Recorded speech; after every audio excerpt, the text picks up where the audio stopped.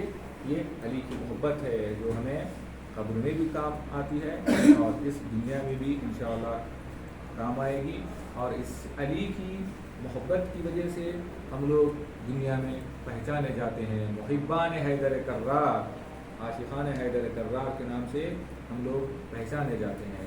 لیکن وہ علی جو 63 سال دنیا میں زندہ رہا، پورے 53 سال مولا کائنات نے کبھی بھی ایک لمحہ اسلام کے لیے ایسا نہیں گزرا کہ جس میں مولا کائنات نے کوئی کام نہ کیا ہو، رسول کی ذات کے لیے کوئی کام نہ کیا ہو، توحید کے لیے کوئی کام نہ کیا ہو، خدا کے لیے کوئی کام نہ کیا ہو، قرآن کے لیے کوئی کام نہ کیا ہو۔ 10 سال بچپنے کی عمر سے لے کر مسجد کوفہ میں ضربت کھانے تک علی ابن ابی طالب نے مشکلات دیکھے ہیں۔ دھوپ کو برداشت کیا، پیاس کو برداشت کیا، زخموں کو برداشت کیا، جنگوں میں لڑے، خلافت چھن گئی اور پریشانیوں کو دیکھا، خود اپنے آنکھوں سے مصیبتوں کے پہاڑ دیکھا اور ان سب کو برداشت کیا صبر و تحمل کے ساتھ، اور کڑوے خون پینے کے باوجود بھی صبر سے کام لیا تاکہ رسول کی امت بکھر نہ جائے، رسول کی امت میں کوئی اختلاف اور کوئی ٹکراؤ اور کوئی فتنہ اور فساد نہ ہو۔ وہ علی فاطمہ زہرا جب زندہ تھی تو خود روایت ہے کہ مولا کائنات اپنے گھر میں بیٹھ گئے تھے، قرآن جمع کرنے میں مشغول تھے، زیادہ کسی سے آنا جانا گفتگو، صرف کھیتی باڑی اور اپنے کام میں مشغول تھے۔ ایک مرتبہ جناب فاطمہ زہرا نے علی علیہ السلام سے شکایت کی کہ یا علی، تم ایسے گھر میں چھپ گئے ہو جیسے ماں کے شکم میں بچہ چھپ جاتا ہے، اس کی علت کیا ہے؟ تو مولا کائنات نے فاطمہ زہرا سے اپنا غم بتایا، یا فاطمہ میں تمہیں کیا بتاؤں، رسول کے بعد علی پر کیا مصیبت آئی ہے۔ جب تک رسول زندہ تھے لوگ مجھے سلام کرتے، میں لوگوں کے سلام کا جواب دیتا، لیکن رسول کے بعد آج یہ زمانہ ہے کہ علی لوگوں کو سلام کرتا ہے لیکن لوگ جواب نہیں دیتے۔ اس سے بڑی مصیبت کیا ہے؟ جس کو غدیر خون کے میدان میں جبرائیل نے یا امیر المومنین کہہ کر سلام کیا، خدا نے سلام سنایا، میکائیل نے سلام سنایا، انبیاء نے سلام سنایا، رسول نے سلام سنایا، 1,20,000 اصحاب نے سلام کہا اور ہاتھ پر بیعت کی۔ آج وہ لوگ ان کے سامنے سے گزرتا ہوں، سلام کا جواب بھی نہیں دیتے۔ یہ علی کی سب سے بڑی مصیبت ہے۔ علی کی مصیبت عزت کا چھن جانا، یا علی کی مصیبت ضربت کا لگنا، مال کا لگ جانا، یہ مصیبت نہیں ہے۔ سب سے بڑی مصیبت یہ ہے کہ زمانہ علی سے رخ موڑ چکا تھا، دنیا علی سے رخ موڑ چکی تھی۔ روایت میں تاریخ میں لکھا ہے کہ مولا کائنات ہر شب کچھ کنویں تھے مولا کائنات کی، ایک خاص کنواں تھا، جب کوئی سننے والا نہیں تھا علاوہ خدا کے اس روئے زمین پر، تو اس کنویں میں جانے کے بعد اپنا سر رکھ کر کئی دیر کئی گھنٹے جو ہے کریا کرتے، روتے، شکوہ اور شکایت کرتے، اپنے غم کو خدا سے بتاتے، دیر تک کنویں میں سر رکھ کے مولا روتا کہ مولا پر جو مصیبتیں گزری ہیں شاید نہ کسی نبی پر گزری، نہ کسی وصی پر گزری، نہ کسی معصوم پر گزری۔ یہی وجہ ہے کہ روایت میں ملتا ہے اور معصوم سے بھی اقوال ہیں اور ہم لوگ مجالس میں پڑھتے ہیں، سوال یہ کیا جاتا ہے باپ اور بیٹے میں، علی علیہ السلام میں اور امام حسین کی مصیبت میں سب سے مظلوم کون ہے؟ کیا علی مظلوم ہے یا حسین مظلوم ہے؟ تو ہم لوگ کہتے ہیں کہ حسین مظلوم ہے، لیکن معصوم بیان فرماتے ہیں کہ حسین مظلوم نہیں ہے، علی سب سے مظلوم ہے۔ کیوں؟ علی کی مظلومی میں اور حسین کی مظلومی میں بڑا فرق ہے۔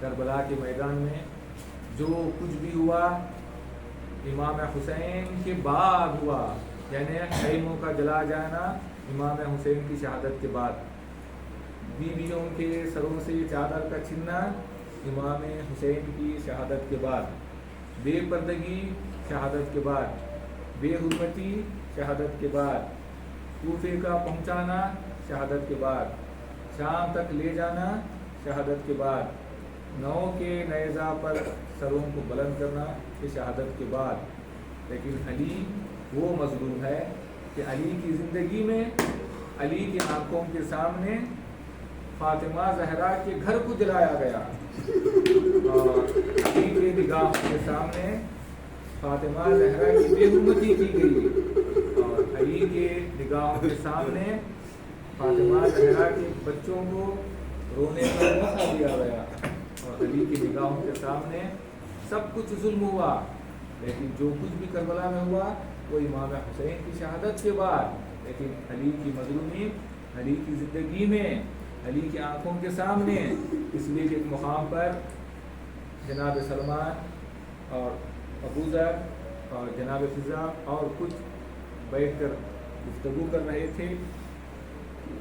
گفتگو یہ ہو رہی تھی کہ انسان کے لیے سب سے بڑی مصیبت کی گھڑی کون سی ہوتی ہے؟